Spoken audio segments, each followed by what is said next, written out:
So you're building out what would naturally be as an outcropping, but it's also the things that you would do if you were traditionally doing business development and public relations. So I think it brings the public relations old school, but now makes it attributable and valuable is what's being brought together the way that you describe it. Yeah, PR is one of the best tools for SEO in the world moving forward because you just got like I was people try and game Google and I think it's hilarious these days. Now, 10 years ago, you could absolutely game Google. I was remember that realm. These days, yeah, you can we do A/B tests and we you can hack things occasionally, but in reality, like what I tell real companies, I'm like, look, guys, like Real get the company. right data, be strategic, and then ultimately commit to industry ownership. And then, and once you do that, it's awesome because some of the content that, like, when you talk about like how all this aligns, we're talking about thought leadership, PR, SEO kind of here in this realm. Thought leadership can be across the company where your salespeople are out speaking at events, helping people out. Like Mhm. something I loved the other day from one of our clients. We had created a pillar post and they wanted to own this. And then when it was like a guide, ultimate guide to this, it converted well. We knew it did on their site. Then we created the blog content. Then we created the surrounding content off site. Now, this is something that I love that the company did that helps us partner really well. They told their sales team or it was their partnership team, hey, when you see an opportunity for when you're talking to our partners, you are always trying to figure out how you help each other out. Can you just say, hey, this is something we're trying to own? So when you see opportunities in your content, can you Mhm. link and source this content when you're writing about this topic? And I was like, I love that because then like you see that alignment. Not only are you aligning you have your thought leadership content on site, you have a company, we're doing their PR and SEO placements. Then they're also using their partnership and sales team to be another weapon and Yeah. to basically get those sources towards you. And that's where there's a massive difference in industry leaders is that they get this alignment across where it's like alignment of what I just talked about, thought leadership, PR, which that's what we're doing with them. But then they even have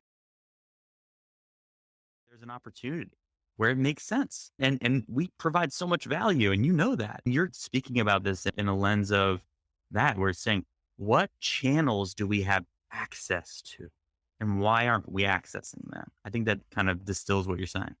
yeah, I love visionary leadership leaders. Like when a CEO talks to their SEO director, I freaking love, and I try and get them to communicate. And they're like, "Why would I like?" And because a lot of times I'm meeting with the CEO because they're like, "We want to lead our industry. What do we need to do?" I'm like, "Sweet, let's sit down with your. Do you have an SEO director?" And they're like, "Wait a minute, so I'm not going with this person." I'm like, "No, the reason why I like that person is because they have so much data. If they're using the Mhm. MarketMuse type tool, they can see here's what's searching, here's this. Now, I'm not saying your SEO director should control your vision or be the lead. No, a CEO should lead the vision. However, they should take that data and be like, okay, what should we be dominating in the future? Because I think that to me, as a job of my past CEO, is like, what am I going to dominate? What am I going to do better Yes. than Mhm. anybody else in this industry and grow sales? And you can go to your SEO person and like communicate and be like, hey, where are the gaps? Where are their openings? Where is Mhm. search traffic increasing? Because it can tell you a lot about trends. And then what I like about it is that then to me, the SEO person should be dealing with whoever's in charge of growth marketing or organic and saying, look, here are the things and opportunity. And then it should be the growth marketing person that's like saying, okay, great. I'm going to be talking across our company to say, this is how you can help our growth in the marketing side. So I love that because the vision is coming from the CEO, but they're getting some good data positions. Then you're coming back, and I even suggest this for large companies. Like there's like a multi-billion-dollar company that I was talking to. They're like, "You want me to talk to this?" I'm like, "Yeah." I go, "What's a good record? It's data." So like at least Right. you just can make a decision. So you have your visionary CEO, you have the organic person understanding that they have to listen to the direction where the CEO is, and they need to incorporate that. So that also the SEO person can't be like, why I'm smarter than it because you never know what's going on the global scale. But then you take those orders, you deal with the growth marketing, and then the growth marketing person talks to PR, talks to yeah. So that would be like so that was the sometimes like it's a slippery slope when I get down with my Venn diagrams and it becomes six Where's your circles and then point? it's on art. But I think you made a really great point. I would have bucketed that in the market muse stuff. So that's where I was Okay. Oh, okay. yeah, so that's Gotcha. where I would bucketed that. So that would have been included in yours because in reality, that's where like tools like yours are good at. And competitive analysis can be very, when you don't use data like a market muse type tool, it can be very biased because everybody Yep. looks at their competitors in different ways. So that's why I like looking at it from a very like pure data point at first. Now, granted, you can listen to people. I still think it's valuable to be like, hey, and I think that's part of the content triggers. For example, when I'm talking to someone, I'm like, hey, you're a client. Why did you pick this over this tool? Over the tool I like? Why did you pick Calendly over Calendar? Now, granted, you might with MarketMuse might be able to provide data that is super valuable to the Calendly calendar comparison. The next one that might give me something that that data is not showing. So to be honest with you, I would say that in reality, competitive analysis is really big in the MarketMuse bucket. And then it also, gets there because I think that's a part of getting the best data to make the decisions on what you should own. Cool. No, that's a great point, and I think that answers the question. For me, it's that feeds in the candidates. Like, it feeds in the candidates. Maybe it feeds into the visionary's vision of what they want. It feeds into those triggers. It feeds into the actual research data. So I think that's a perfect answer. Like, I'm a I've built out competitive cohort analysis processes that take up entire notebooks and make you scared. But the whole goal is to try to predict what they're going to. You can always look at what they have done. But if you can really predict what they're going to do with their content or with their link strategy or with their corporate development, that's when you can really own. Because if you can predict all their marketing for the next 18 months, you can chop down their tree if they are a tree. I would love to pivot a little bit to talk about how you're deciding what you create. So, like, how do you decide what content to create? How collaborative is that with the client? What data are you using? And because of what you said before, it made me think about this track because it's what we want to do is tell people how much content they need to create given their current state, how much they would have to create or update in order to maintain or grow on a particular topic. So we'll have a customer, a B2B tech customer said, we're changing what we're, this is actual thing. We used to be about this word, which I believe they made up. Now we're about that word, which another company made up. So this other company owns it, right? How do we own it? And we're like, here's how you do that. Here's some semantically related topics. This topic is owned by this person. And we'll do a competitive cohort analysis. How much traffic have they built? How much content have they built? What coverage do they have? And then say, you've got all of this. It's going to take you, to write 50, 70, 80 articles. Are you okay with that?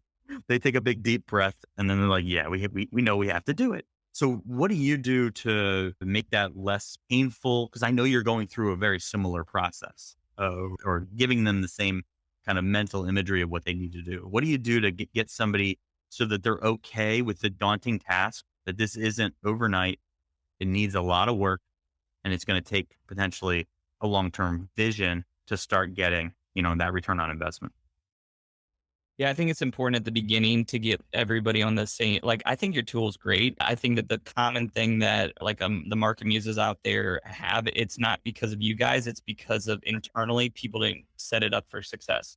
So I'll give you an example is that I think you guys have great data, but if leadership, that's why I was talking about like the CEO. Now, I'm not saying it has to be a CEO, the big ass company or big company. I'm not saying that you're going to be talking to the CEO of Sprint all the time if you're a SEO Right. director, but I think that for me, it's very early on. And that's why I think marrying those things where it's like vision, leadership is very important with SEO. Because if you have buy-in and leadership, whether it's a VP level or whatever, sees that what you're doing is contributing to that ultimate vision, they support it a lot more. The leadership, you feel like the vision of the company where there's the biggest opportunity. So I would say that almost create a Venn diagram. You saw like I'm a big Venn diagram. If you ever see like me do a speech, I love Venn diagrams because I think it creates optimal situations. So put market views in this bucket and put that in the data, like the digital data that is available on the internet and it's being presented in a way that's consumable that helps you make better decisions. That's this bucket.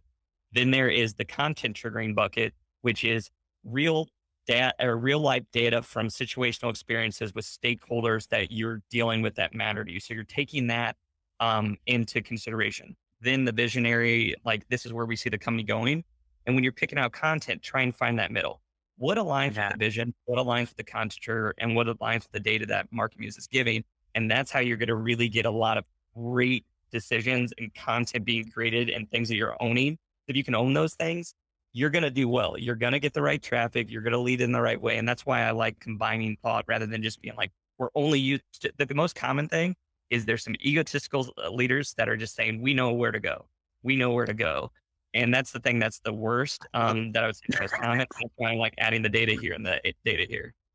I love it. I love that Venn diagram. By the way, I said Venn diagram earlier in this discussion because I know you would probably talk about Venn diagrams. You know, I get giddy about But it. no, I just that's love all. optimizing situations, and that's one of the best ways to get wins in different buckets. I've got one tough question about what you just said. First of all, that Venn diagram should be on a blog post that we need to write. So hopefully our content strategists taking notes. That's a beautiful one. Uh, but I would say I have a fourth circle in there, and I want to know, where would you put your competitive analysis? Yeah, so that would be like so that was the sometimes like it's a slippery slope when I get done with my Venn diagrams and it becomes six Pressure circles and then points? it's bummer. But I think you made a really great point. I would have bucketed that in the MarketMuse stuff. So that's where I was Okay. Oh, okay. yeah, so that's Gotcha. where I would bucketed that.